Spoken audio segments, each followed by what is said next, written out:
the lane. 15-10. Touchdown, Chargers.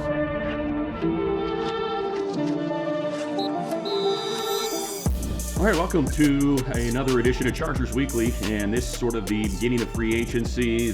We've moved on from a player, we've restructured a deal, but in the moment that we are recording this, there is still some business to be done. Daniel Popper, kind enough to join me this week on Chargers Weekly as we try to break it all down, figure it out. Be sure to follow Daniel on Twitter, subscribe to The Athletic. Nobody does a better job. The man's got a freaking spreadsheet.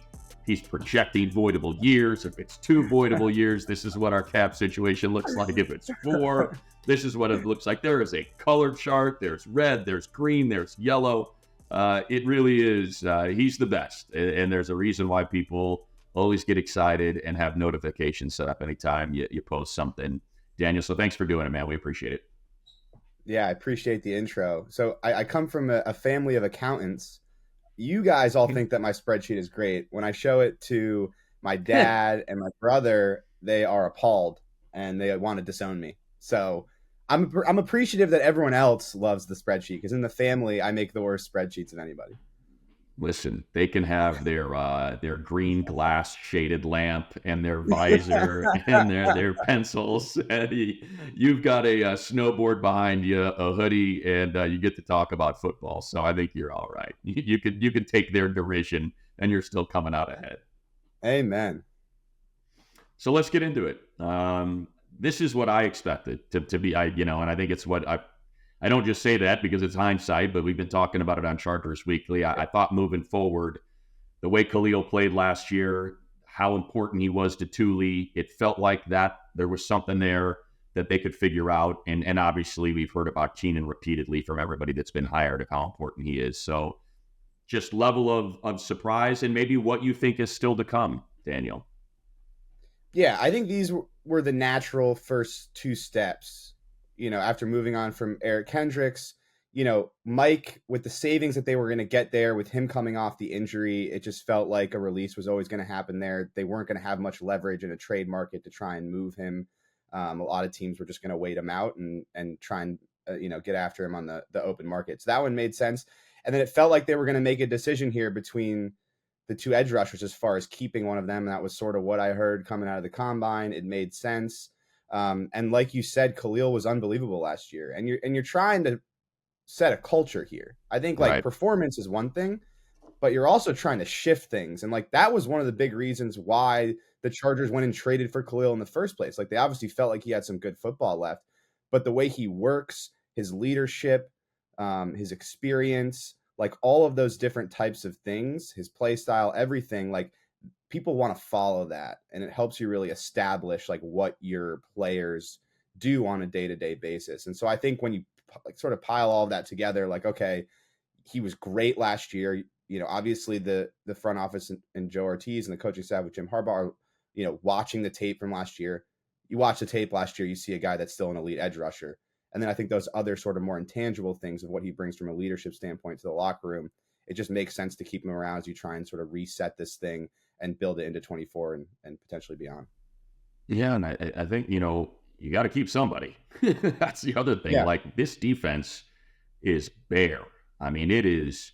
You've got Kenneth Murray, who's now a Titan. Eric Kendricks is now a Cowboy. You're talking Nick Neiman, Deion Henley, who are special teamers at linebacker.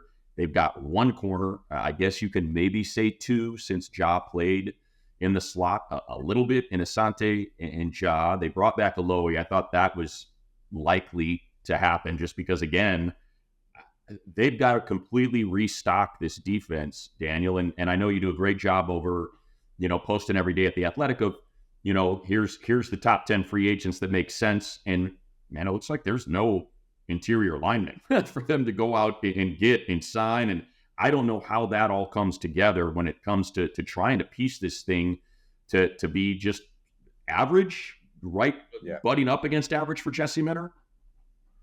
Yeah, no, I think you're right on it. Those, you mentioned 2 positions that I'm sort of looking at, linebacker, they've got very little there, and I think Nick can play. Nick has gone in there, Neiman, and he's played well in spots. I remember the Vikings game, he made that game-sealing play in the end zone against TJ Hawkinson that Kenneth Murray picked off. And then obviously we've seen flashes for Dayon on special teams. He's a fantastic athlete. That hamstring injury kind of set him back last year. So it's, there's two players there, right? But like you go through a season, like, to use a term, from the previous regime, it's an attrition position, right? Like linebackers do often get hurt. Obviously Kendricks and Murray were healthy all of last year, but you don't really see that a lot.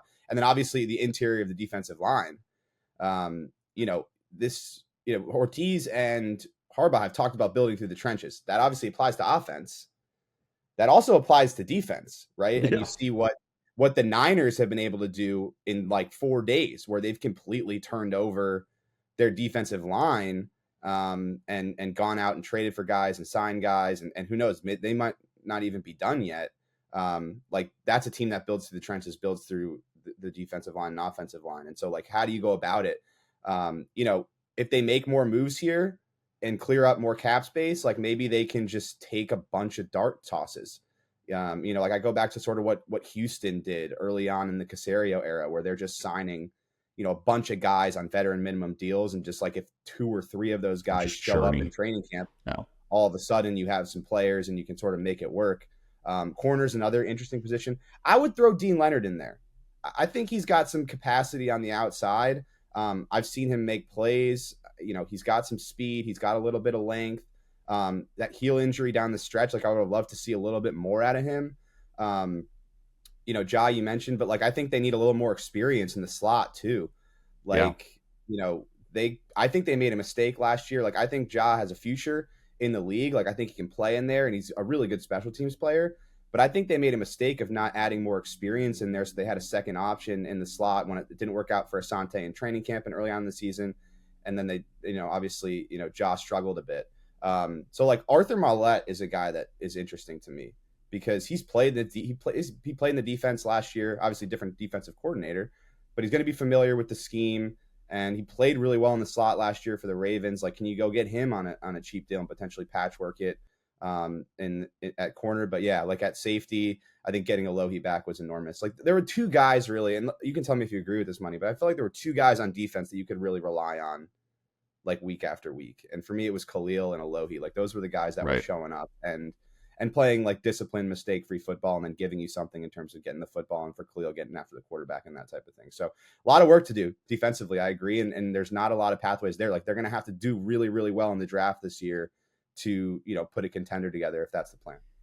And I think, if you want to look at the horror film of Alohi, and people point out he's not a natural free, I just thought he repeatedly got put in crappy positions last year. And I think you can, not saying you can explain it all away, but you can explain a lot of it away, where he has got no business being tasked with some of the things he was being asked to do, or just some of the busted coverages and guys handing off when they shouldn't have been. And that's what led to a lot of that. And I think he said it perfectly, Daniel, that he's a smart player. He's got incredible instincts.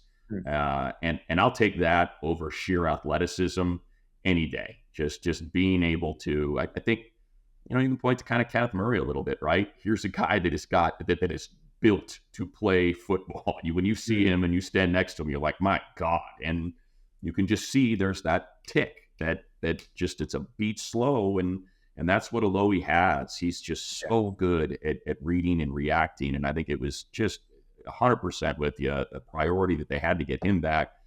The one thing, and I talked about this, I do the thing for Bally's through Believe, and I was talking to Chris Harris, and we were discussing, like, this is a team that is just, for the last however many years, they have not invested in corner. Like they don't, you can point to the JC Jackson. They tried, right? So they tried with JC, but really outside of that, you're talking about, 1 second-round pick from Asante. Mikey Davis was a nice surprise as an undrafted free agent. Chris Harris was a short-term kind of now on the back end slot. Like if they trade back, everybody's talking about offense and wide receiver and tackle. And it's like, well, if you got the number 1 corner sitting there, this is something we have not seen this team do in the first round since Jason Verrett. If it's Mitchell or Arnold, like those are 2 really good corners that could go a long way in helping this team out. Yeah, no, I think in a trade down scenario, I think corner has to be on the table. I'd be curious who you like between those 2 guys. I watched a little bit of Arnold. he to me is like really has the coverage instincts. Yeah. You can see it. Like he just like we talk about Alohi, like you can see guys on tape that sort of have that feel for the position. They just know how to cover, how to move their body, how to flip their hips to defend in certain situations based on leverage. Like you can see that he has that. How much of it is feel, how much of it is the coaching at Alabama, doesn't really matter. He has that. Mitchell to me seems like more of a traitsy guy. Obviously, he had huge ball production in college at Toledo, but like, yeah, I think like that corner is a position that I've been watching a little bit because in a trade down scenario, it would make a lot of sense because they don't have a ton there. And like you said, they haven't really invested through the draft as far as building that position group out. And they certainly need some help, whether it's a guy that can play inside or outside. Like they could use, they could use players at sort of either spot there. And corner is going to be important. Like that was one of the things that just never came together, over the last 3 seasons on defense is you just never had a group that really played together. Right. There was one stretch, the best defensive stretch of the past 3 years was down the stretch of the 22 season when they won 4 in a row and made the playoffs. And what you had is a group playing together.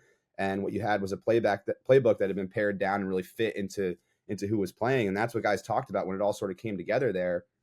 You had some cohesion and really a plan at like, okay, this is where everyone was playing. And then you go into 23 and it's revolving doors and in the first, 3-4 games of the season. So I'm with you. Like, I think corner is totally an option in a trade down scenario. Who do you like between those two guys?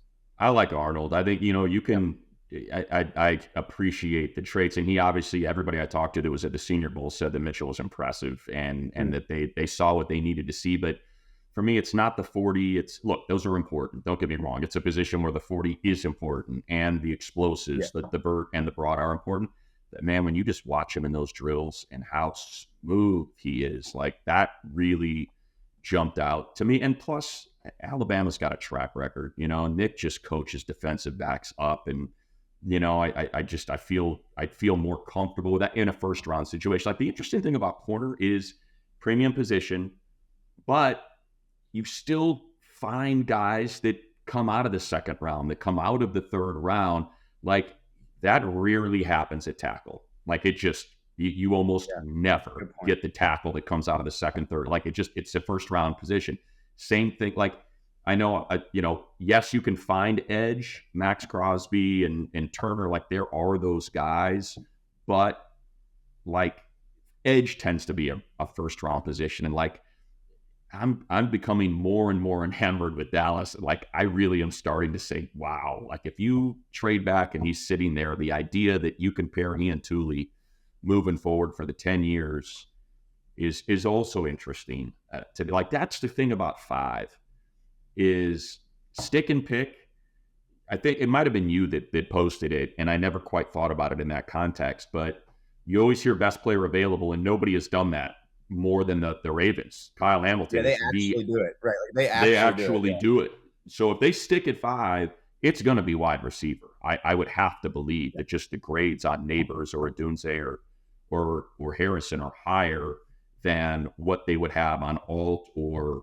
And the thing about tackle is I feel like they're all together. It's just preference. Like I think you talk to, and I would love to know what Devlin and Nick think, how they would break it down. But like I look at Fuaga and I see like a total Jim Harbaugh just type of tackle. Latham obviously has got the measurables. Like there are so many different directions they could go that work.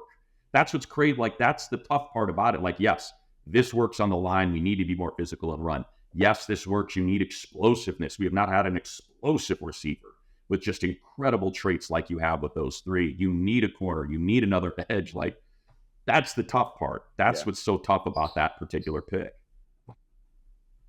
Yeah. So I want to talk about a lot of it. Let's start with the tackles because I agree with you 100%. Like I turned on the Fuaga film and I was like, that's got to be the guy. He's just mean. He's a bully. Like he goes like you watch even a little bit of his tape. Guys are flying everywhere, and it doesn't matter what position they play. I saw him tossing around edge rushers. I saw him tossing around defensive tackles. Certainly defensive backs, linebackers. Like he's mean. And like like as far as pass protection, like are there some weaknesses there as far as guys getting to his outside? Yeah, sure. But like if you're talking about trading down potentially in that 8 to 13 range, and you want to bring in a guy that fits what you're trying to do offensively and how you're trying to build your team and the identity of the team, like that guy so much sense. I agree with you. Like, basically, you look. I had conversations at the combine. I heard 5 different tackles at the top of different people's boards. Yeah. Between teams, draft experts, consultants, media. Like, everyone has a different guy that they like, which is interesting because usually you have a group, maybe a two tackles that you're deciding between. This is genuinely like 5 guys that you're deciding between, and it's about who you really like. Alt is a guy, great athleticism, great size.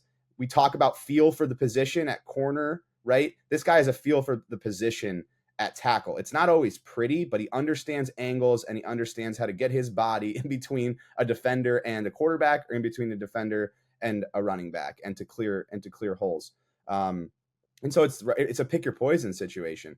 And with that, it's like, okay, do you feel comfortable taking a guy at 5 who might be a little bit flawed and maybe isn't that like slam dunk prospect? That's why when I did my first mock, and also when we've done our beat writer mocks, like, I don't know how you pass on Malik Neighbors if he's there. Like, this is assuming Harrison is gone, but I'm totally with you. Like, that's the type of difference maker that the Chargers have been looking for forever. And like, he jumps off the screen with the way he accelerates out of his breaks, particularly on deep balls, the way he can set up defenders on deep balls. Like, it's not just run straight. Like, he has some deception in terms of how he plays in the deep part of the field. So like you said, like, in a trade down scenario, it opens the door for a lot of stuff. At 5, you feel like, okay, it's receiver, maybe tackle. If you trade down, like, they need help everywhere. And so I wouldn't really be surprised by anything.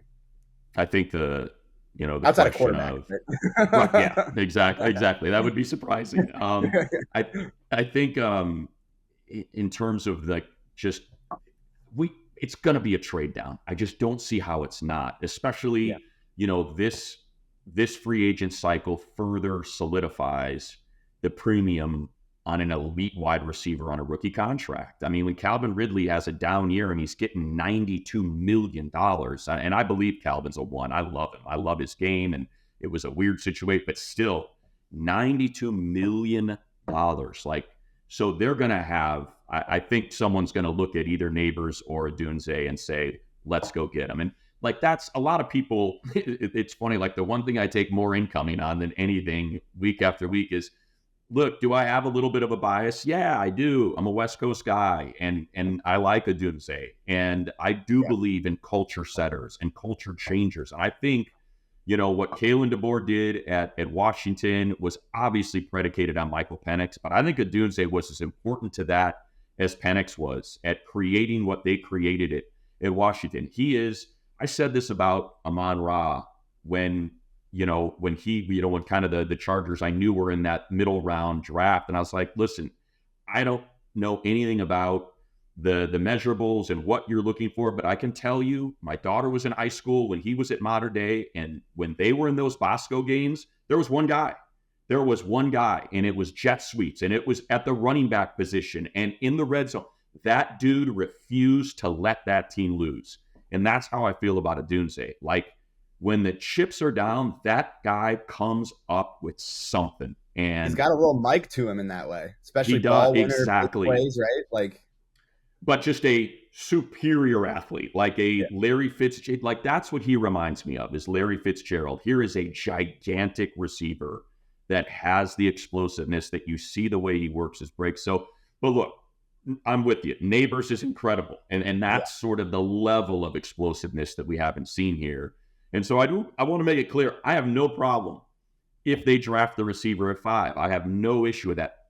I think there are so many bigger issues on this team that if they trade back and take the tackle or the defensive end or the corner instead, they can get McConkey, they can get Wilson, they can get, Addy or Worthy out of tech. They can find another way to make it. Pearsall, they can find a way to make it work and add to that room while maybe getting something that I think would be more impactful right now, if that makes sense. Yeah, no, I think it makes sense. 2 points. First point is, you trade down and you give up your chance to take Neighbors and or Odunze, and those guys become what we think they're going to become. Yeah, that's tough.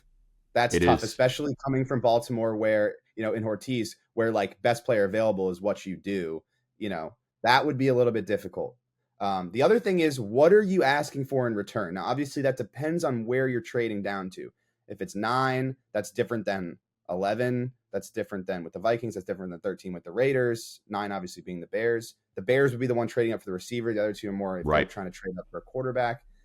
Are you looking for 2024 capital to add as much to this roster right now as possible? Or are you thinking down the road, hey, let's try and get a future first? And then all of a sudden, we'll do what we can this year, piece it together, and hope Justin can carry us. And then all of a sudden, you got 2 first-round picks in, 2025, potentially high picks if one of these teams is trading up for a quarterback and that rookie starts. And then all of a sudden, you're really cooking, right? So that's I don't know what they're going to do. I would probably, and I did this in our beat writer mock, a little tease, I would probably target future first in 2025 because I think there's a market inefficiency there. I think the Eagles have been attacking it more than anybody else. Well, where teams are like, yeah, I'll take a future first. Like, we're going to make the playoffs and it'll be like the 26th pick. And then, they're the, the Panthers and they end up like 1-15 or whatever, 1-16, 2-15, whatever they were. So that's where I would go that direction. But I'm curious what you would do and what you think they would do as far as a return in a trade down scenario. Yeah, I think it works both ways for me. I'm fine with either, just because of how deep this draft is. And, I think it would depend on how deep it is at wide receiver, how deep it is at O-line. If you feel really good about what you're getting in return, you could. So let's say you get an extra second. Well, what if you decide to package those together, jump back up, and now you've got Graham Barton, who a lot of people think is the best projected. So now you trade back, you get your tackle, you trade back up with that extra second, and now you've solidified your offensive line. You're done. The most important trench position offensively, and you move forward. Now that said, I'm gonna. This is what I do regularly on this. Is I contradict myself. The idea, but we just saw it. Like the thing is, it's nebulous. It's constantly changing. We just saw freaking Hunt get a $100 million contract at interior line to be average. So that all becomes part of it. That if you can get an elite level starter locked in for 5 years on the offensive line, you're talking about Slater, Zion. I believe Zion's going to have a big year with this new. I feel it. I just look at him. He's smart. I feel like that's fine. So if you can now get 4 of your 5 offensive linemen to be in what you believe is an elite category, and they're all young and they're on different pay scales moving forward, that to me makes a lot of sense. So that's where I think about, and you would even maybe have to trade back in. I know there's a lot of interior linemen that, whether it's center, Wisconsin, Penn State, there's a lot of centers that people like that you're going to be able to get in the second, maybe third, even fourth round.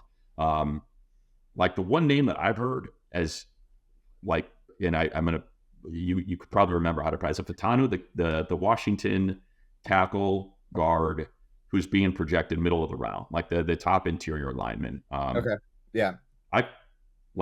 Coming out, there's people that think he's the best lineman. Dude, this guy, you can play him at tackle. He's fine. You want to put him at guard, he's going to be the best guard in the draft. You want to put him at center, and this guy could end up being the next great center for the next 15 years in the NFL. So that's where it all gets sort of interesting. Now, as I make this answer way too long, Daniel, I love the idea of next year because if we're just being realistic, if we're really looking at the way this thing is lined up this year, you're playing the AFC North, you've got the Chiefs in your division, you can try to get in, and these guys are competitive, and I believe in them. I believe they will instill some sort of winning culture and toughness, and they can win every one of these games and make the postseason. But especially if it's the Bears, because that's very similar to what the Dolphins did for Jalen Waddle when they traded up and they sacrificed a future first. And to me, I would take that swing. I would take that swing in a division with the Lions and a division with the Packers. If that's what you can get, if you can get a future first from the Bears to go from 9 to 5 because they want to pair an elite receiver with Caleb right away and get rolling, I would 100% do that as opposed to going back 2 more spots and taking a 2 and a 3 this year. Yeah. Yeah. No, I'm with you. I lean toward future first capital in 25, but it's really about what they want the timeline to be. And that's what we really don't know. Like if they're like, hey, Jim Harbaugh came in San Francisco, they were 6-10. He turned that thing around in 1 year. Like he could look at this and say, like, we're going to turn this around. Like we're going to do it in 1 year. And in that case, then trading down and getting capital this year. I love your idea of, potentially packaging the 2 seconds to move back in the first and going to get a center if a center's falling. Yeah. Like that makes a lot of sense to me, but it's all about timeline. We got a little bit, I wrote about this yesterday. We got a little bit of a taste, right? In them keeping Khalil Mack to like, hey, not a full teardown here. We're not going to shred it up. So, that tells you that, hey, they're trying to do a little something here because they're pushing some of Khalil's money down the road. But in the end, they're probably going to fall somewhere in the middle. And it's like, okay, what is exactly the timeline here? And how does that impact the draft strategy in terms of what they're looking for in a trade down scenario? Yeah. And I think, you also look at the division and obviously we focus on the Chiefs because that's the easiest way to get in the tournament, right? Is to win the division. But behind it, you've got a bridge quarterback signed by the Raiders, and you would assume they want to find that, word is that they are trying to get up into that top 3. I don't think they're going to be able to get there. I can't imagine any of those 3 teams passing on any of these 3 quarterbacks. All the Drake May shade that is out there from the talking heads, don't believe it. That the teams love him. Teams freaking love this guy. He's going in the top 3. Okay. So, and I would be floored if Washington, knowing what's coming next year, and granted, look, Jaden Daniels was not on the radar last year coming into this year, but this is the quarterback class. This is the class that everybody wants. So I just don't envision the Raiders being able to get up there. So they have Minshew obviously on a bridge deal. And he's going to compete with Enoch. I have no idea what the Broncos are going to do. That's 4 games. That's 4 of your games right there in division. Do we think the NFC South is a huge mountain to overcome? Falcons are obviously going to be good with Kirk, much better. But you get the Panthers, the Bucks, and the Saints. Yeah. Like, you can piece this together and feel like, okay, I think we can get there. I think, and I think when you have Justin at quarterback, I think you just that's what you sort of highlighted here, Daniel. I think you're exactly right. When Justin's your quarterback, you want to go after it every year, because just think about that Bengals roster that Joe Burrow took to the Super Bowl, and how many questions surrounded that offensive line, and then Hendrickson ends up popping as that free agent. Like, it just all came together. What did they do? They took the receiver instead of the tackle. They took the receiver instead of the they took the receiver instead of the tackle, and it became So like, I think that's how they can, and it looks like, based on kind of you doing that detective work of Khalil Mack, it's like, I think that's what they're thinking. They're thinking, when you have Justin, even though you have no defensive tackles, no linebackers, you need a corner. Like, they can still visualize, and the one, like, I would love to get your take on this. Yeah. I like Josh Palmer. Like, where did this come from? Like, I don't know where, like, it feels like the fan base is super down on him. Like, he's a good player. Like, he's like a really good number 3 receiver, and they took him in the 3rd round. Like, right. I feel like I was actually thinking about that last night. I was like, that was a good pick.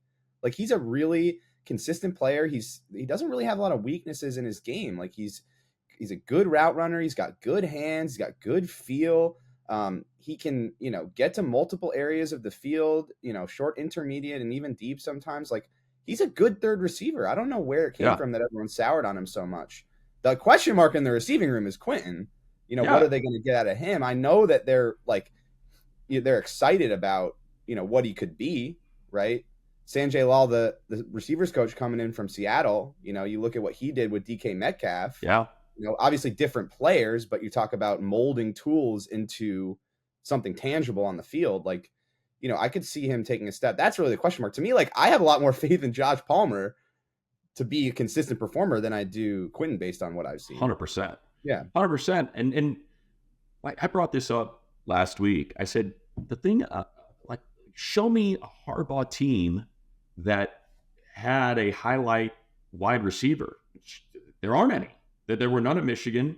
There were none at Stanford. You could argue Crabtree. He might have been top 20. That would be the guy. but really it was Frank Gore, Vernon Davis, who had a monster year. The year that Crabtree had his 1,100-yard season, Vernon Davis had a monster year that year. So it's like maybe they have enough. With Keenan Allen's better than Michael Crabtree ever was. Yeah. So you've already got Keenan as a 1, and that's, they signed Disley, so that could potentially help you out at right tackle. You actually have a tight end who can block for a change and help you out on that side of the line. So like now, to me, like there's a lot of that it just continues to add to the many different directions they've been going. I don't know if you know where I'm going with this, but like to me, that then can bring the Brock Bowers conversation into play where, we feel like we've got enough. What if we add a truly unique weapon? Because like the thing when he showed up in San Francisco and took a 6-10 team to 13-3, they were stacked. Like that team, Patrick Willis, Navarro Bowman at linebacker, Alden Smith, Ahmad Brooks, Justin Smith at the front. They had Staley at left tackle. They had Frank Gore, Vernon Davis. Like they had players.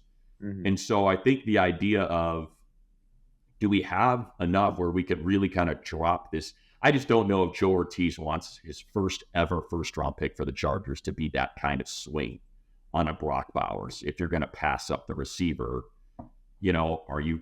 You're saying a guy that I'm saying if they traded down, could Brock Bowers then be that piece and just be that total Swiss Army knife of, hey man, try to figure this out.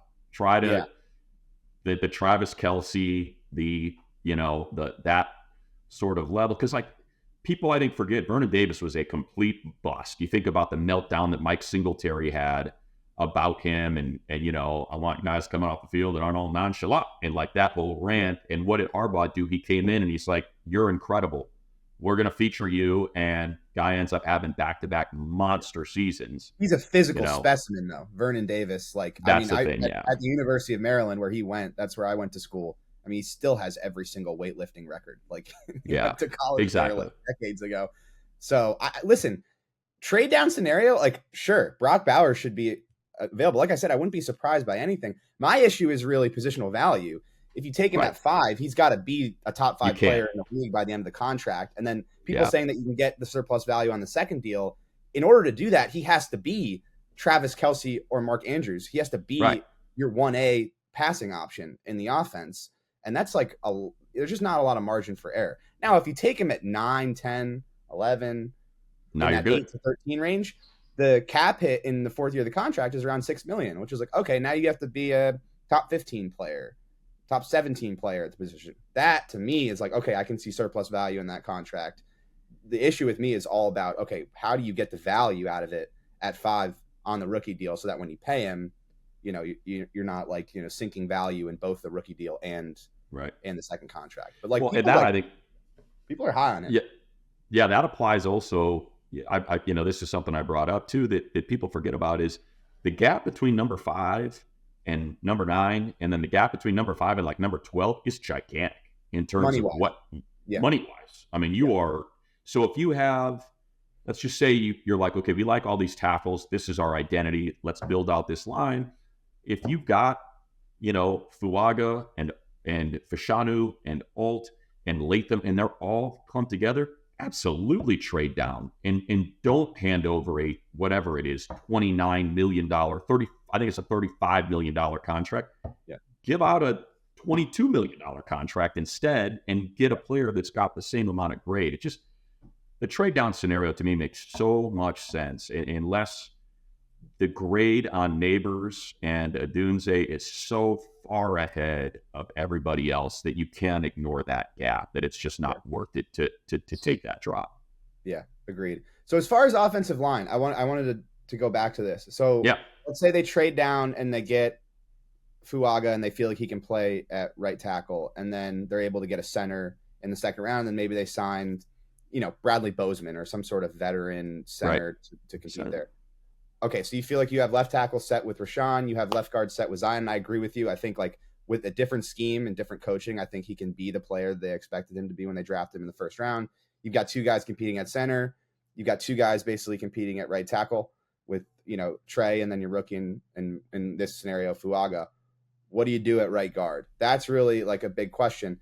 Now, do you basically, what I think they could do is if they take a guy like Fuaga, who some people think will be a better guard than tackle, you have basically Jamari Salyer, who can play at tackle and guard, has played guard, was better at tackle.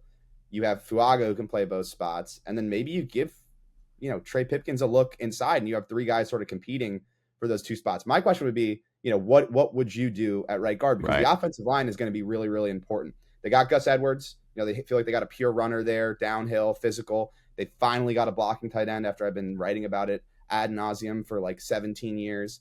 But you got to also, fill out that offensive line and feel like you can get push on both sides. So you have a two-way go in the running game. So what would you do there? If the vision is running game, what do you do at right guard? Yeah, to me, it's, the Trey Pipkins thing becomes look, again, attrition position, right? Guys get hurt. So to be able to have a swing like Trey, I think, or to have another tackle helps a lot. To have positional flexibility with Jamari helps. I don't know what you think. I thought McFadden played pretty well last year. I agree. When he jumped it, that would be like, I would probably lead with him over Sawyer. Yeah. I do think, and look, I believe in this coaching staff. I think the world of Nick. I really do. He's one of the smartest guys I've ever talked football with. And he's someone that I think just understands that position so well and comes from that background that I love, all state wrestler, incredible hands, understands leverage. And I think and Devlin, obviously think a lot of people think very highly of Devlin. So to me, look, I can't speak. I don't think the coaching was where it should have been last year. What they focused on, I'll leave it that way. What they chose to focus on the offensive line is not what I think you need to focus on when it comes to offensive line, and that will be rectified this year. And I believe you will see. And that's where it becomes interesting. I feel like, Dan, we've seen a little bit too much variance from Trey to feel really good about going into a season knowing how just over and over and over again teams would line up their best rusher against him, and it would be an issue.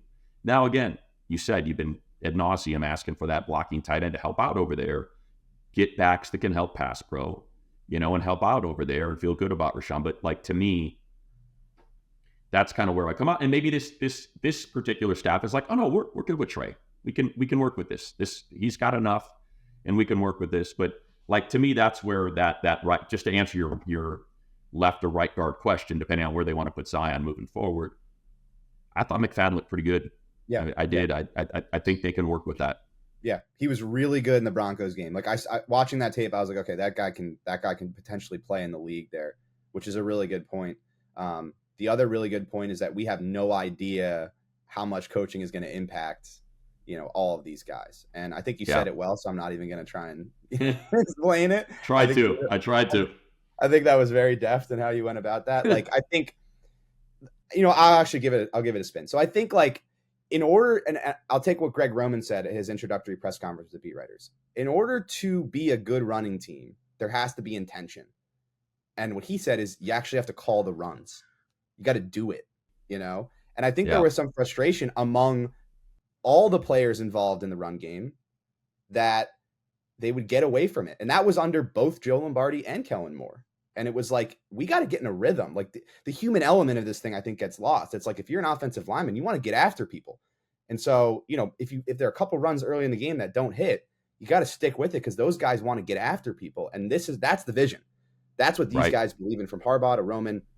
You got to call them. You got to have an identity. You have to have an intention, and then you have to get after people. So I think on a philosophical level, you can probably expect elevated play in the run game from all of these offensive linemen strictly because of that. And then you start talking about the details, the specifics of technique and all that kind of stuff. If that improves from a coaching standpoint, how much improvement are you going to see when you have both of those things working together? The philosophical approach and the intention, and then also, better day-to-day, practice to practice, snap to snap coaching on the technique and stuff. And so I think they have pieces there, but if they're going to build it this way and they're going to be a running team and they want to be a bully, you got to keep investing in offensive line. It's got to be an 100%. every year thing where you're just turning it over every year. More talent, more talent, more talent. Create that competition, and just have that talent base so that if guys do leave in free agency, you get a comp pick and you got another player coming up, and that's I think what they're trying to do.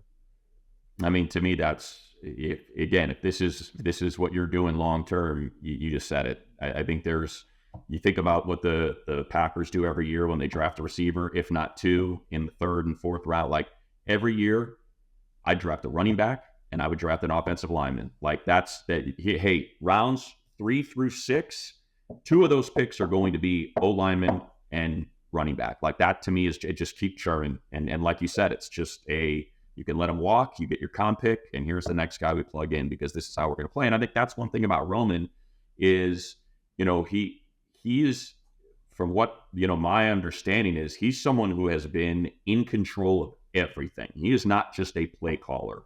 He is invested in, when it comes to the run game, the O-line, he's not just the play, he is the running back. He's coaching the O-line. He's calling the O-line. He's calling everything when it comes to the runs. And it's one of the reasons why there's just so much consistency, because he knows front to back, it's not just a call on a play sheet. This is how it needs to be executed. This is why it's being executed this way. And it's not about this one play. It's about the full 60 minutes of where we're going front to back. And I think it's also why the sort of passing game coordinator has always been important in those offenses. And that's where the whole Harbaugh thing comes in, with having Roman. This is a pair that's been very comfortable, merging, what Roman is so good at with, Jim Harbaugh, who probably doesn't get enough credit because he's viewed, I think, more as like that CEO, culture setter, toughness, which is true. But this is a guy that can call offense. This is a guy that knows how to call offense. So I think that's kind of what people lose sight on, is that, Roman's here to kind of rebuild this run game, which has never existed since they moved here in 2017. It really hasn't existed for the last 15, 20 years. And when you marry that with what Harbaugh is able to do, I'm very, very excited to see something we just haven't seen, just a style that we have not seen. And look, Anthony Lynn tried to do it. He tried to do it. They just didn't. The line was bad. Like the line was bad in those years. When you think, it is crazy to think about what they rolled out there on the offensive line. I don't want, which is why, I mean the Forrest Lamp, Dan Feeney, Sam Tevy at tackle, Okun, who was on one leg, but pretty much the entire time he was here. And remind me, who am I forgetting from Chicago? Michael Schofield. Yeah, like you can't, like you got no chance. Yeah. You've got no chance. So to be able to have those bodies, the amount of talent they have, you can really make an elite unit. And look, there's, look at what they had at Michigan. You're talking about a team that won the award for the best offensive line, guys that were winning the Remington Trophy. Like that's how they did it. Look what he put into the league. What did he put in the league from Stanford to Michigan? Linemen, defensive and offensive linemen. That's what they put into the league, and guys who excelled at their positions in the league. So and a quarterback. Exactly. And a really good quarterback. Yeah. Yes, that's because I think that gets to your point, right? Like, I think this whole idea that Greg Roman's going to come in and as the play caller is just going to be smash mouth and only smash mouth. Like Jim Harbaugh played 15 years in the league. Like this guy was slinging it. Like he's a quarterback. I think a Greg Roman offense filtered through Jim Harbaugh is very different than a Greg Roman offense filtered through John Harbaugh, who's a special teams defensive coach. And I will say this, like this is going to be a Jim Harbaugh offense. Like he is very involved in these early stages of building this offense. He's not taking a back seat at all whatsoever. And so I think you're right on it there. The one thing is like they're going to have alignment here. And if you go back to the previous regime, they were kind of patching the run game together. Like they wanted ideas from a bunch of different places. They wanted the outside zone stuff, from the Shanahan tree. So they brought in Shane Day at quarterbacks coach, and then they had Frank Smith, who was really the one implementing it, but had never really coached for a Shanahan tree head coach or offensive guy. and then you had some different elements from the New Orleans days, and they were trying to kind of bring it all together, and that's tough to do. Like, you need that alignment from the head coach on down, as far as like, this is going to be our identity schematically, philosophically, right, to produce. And then when you translate that to the players, they know exactly what you're about. It's not like, hey, we're going to do some of this and some of this and some of this and some of this is all going to come together and be great. They're like, well, what are we? And I think Corey Linsley talked about that like a lot publicly. Like, hey, we never really had that identity of like, okay, we're going to be whatever it is. We're going to be right. an outside zone team, or we're going to be like a duo downhill team. Like, it was never, that vision was never, crystallized in a way that the players felt super confident about. And that, I can guarantee you, that will not happen under the Harbaugh Roman regime. Let's I'm with you 100%. They are going to have an identity. I can promise you that. And because they've run, gap and you'll, like you said, I think you'll see a lot of gap, a lot of duo and power, God's play. That's what you're going to see. I'm anxious to see which fullback they end up. You're going to run some power. Fullback. Unless they think Disley can play 100%. back there. I mean, maybe they So you said it. Let's finish with that, Daniel. Okay. The guys that they have signed.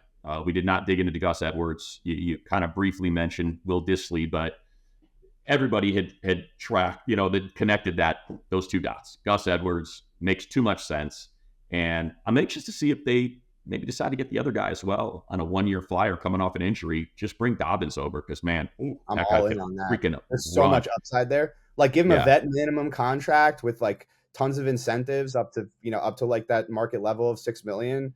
And like, if he comes back from the injury and he's anything close to what he was, before the Achilles or even before the ACL, like, all of a sudden you've got two really good backs. You complement them with a rookie, and then all of a sudden you got really good competition in camp as well, where Isaiah Spiller's got to prove himself. He's going to stay on the roster. Like, that plan makes a lot of sense to me as well. Yeah, I love the potential of J.K. Dobbins play if they can set up the contract that way.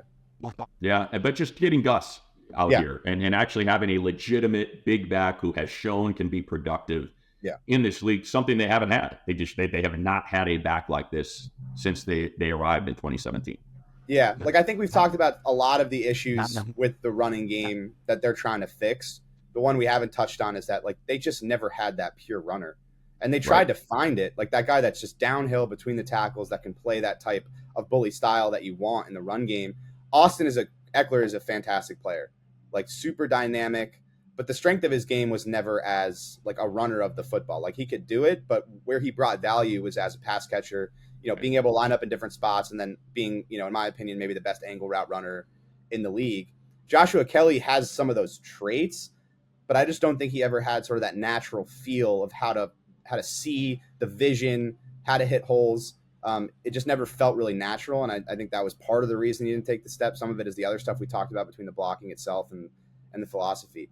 So I think, with Edwards, what you have is a guy that can be that type of bully. Like, and the one thing that's really interesting to me about Gus Edwards is, he's 29, but he doesn't have a ton of mileage. No. Like, you're talking about, I think it's like 750, maybe 800 career touches. Compare that to Eckler, who's at 2,000 career touches and is the same age. Like, I think it makes a lot of sense. You're not even paying that much for him, but you're also bringing in a guy who doesn't have a ton of mileage. And maybe these are the years where he becomes that workhorse and you can really put that load on him, because he hasn't had that load in years past. So I think it makes a lot of sense, as far as the vision, the fit, the contract, all of it. I thought it was a great signing. Yeah, I can't tell you how many 3rd and 1s. Like, you're watching them trot Eckler out there or Joshua Kelly, and it's like, will you give it to the guy who's 220 pounds that's on the sideline? At least give Spiller the shot to make this happen. Don't stop going with the guy that's 205. So to have someone with actual girth that can maybe push that pile, the 3 feet that you needed to go. Not to mention, I would assume Greg Roman and Jim Harbaugh are going to have a very long conversation and making sure Justin Herbert's a lot more comfortable on quarterback sneaks, knowing how valuable that is, and just that the other coordinators and coaches could not convey to him to be more effective on that front. Yeah. Disley was someone that we had, whether it was Parkinson or Disley, it seemed like those Seattle tight ends were connected to the Chargers as well. And they finally get a tight end who is very good at blocking and plenty capable in the receiving game. Yeah, exactly. I mean, I was looking through potential options that they could afford, and Disley was the guy that jumped out to me. Yeah. You need a blocker. Like, you need a guy that can block. I shouldn't be getting like worked up about it because they finally signed the guy that I've been waiting for them to sign for 5 years. But it felt like I could not understand why they wouldn't go out and just get a blocking tight end on a cheap deal. Like there was all they're not expensive. Chris Manhertz, like 2 years, $6 million. Like, just go do it. There were opportunities to go sign one of these guys, and they were like, no, we're going to roll with Gerald Everett, and we believe Trey McKitty's going to take the step. And it's like, well, I'm no football expert, but I was watching Trey McKitty week over week, and I never saw it at any point. So I don't know why the confidence was there. But bygones be bygones, right? Like, I think what you're seeing now is like, well, this coaching staff and the front office are aligned that they want to run the football. And if you want to run the football, you got to have a tight end that can block, and that's why they prioritized it.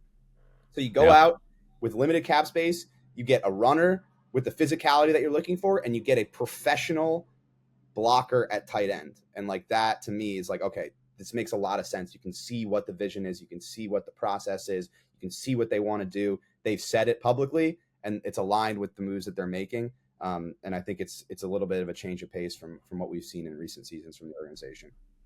Well, we said we were going to do about 30, and we ended up with 51, but we could go more, honestly. We could. Yeah. I got to prep for an Iowa, Indiana, or an Iowa, Ohio State, and a Penn State, Indiana game tonight. So why I'm in a hotel room, and it's why we have Daniel Popper looking like the ultimate warrior with the sun coming through the blinds. I'm trying to close my You're trying like hell. You're trying like hell. But it's great, honestly. Yeah. It's great like when I'm working because I get great natural light in my office, but it's not great for when I'm recording podcasts because this is definitely going to get screenshotted and used as a meme. Oh yeah. Ultimate Warrior, dude. It is lined up perfectly. There are moments where I'm telling you, man, we just got to get you some sweet freaking suede tassels coming off your freaking swole biceps and you will be good to go, brother. That's our tease to get you to go to the YouTube and Chargers.com to watch the video portion of it. But be sure to follow Daniel on Twitter. Subscribe to The Athletic. It's just the best, man. He does a hell of a job, and you can post and stuff every single day. And to put a button on it, because I like feeling like I'm right, and if you agree with me, then that makes me feel good. Yeah, if you told me they got to go out and get one more free agent, J.K. Dobbins is my guy. Like I was like, that makes way too much sense to me. Obviously, they need a center, they need defensive tackles, all that stuff. They're going to go bargain shopping here these next couple of weeks once they get the contract squared away with Joey and Keenan and figure out how much more money they have. But my guy is Brian Allen. I just think he makes so much sense. Yeah. I assume there's a comp pick there, but I don't think he's going to cost that much. No, he got cut. He got cut by the Rams. He got cut. Yeah, so I didn't know he got cut. There. Perfect. So no comp starter for the Super Bowl team in 2021, but he lost his job to Coleman Shelton last year. So probably get him at a decent price because he didn't start last year. We're talking about a guy with considerable experience in the playoffs as well. That's a guy that makes a ton of sense if they can get him for the right price. But you know me, I'm always going to focus on offensive linemen because I will keep talking about it until I see a complete unit. Yeah, 100%. And this is our year. I feel it. It's all lining up. It's all lining up. Yeah. All right. So appreciate y'all. Chargers Weekly in the books. Unfortunately, nothing new on Keenan Allen and Joey Bosa as the time at the moment that we recorded this. So I would assume that's going to get probably squared away in the next couple days, maybe even hours by the time we posted. So forgive us our trespasses if in fact that happens. But thank you for downloading, listening. We appreciate you. Subscribe, tell your friends, rate, comment, do it all, and we'll be back again next week.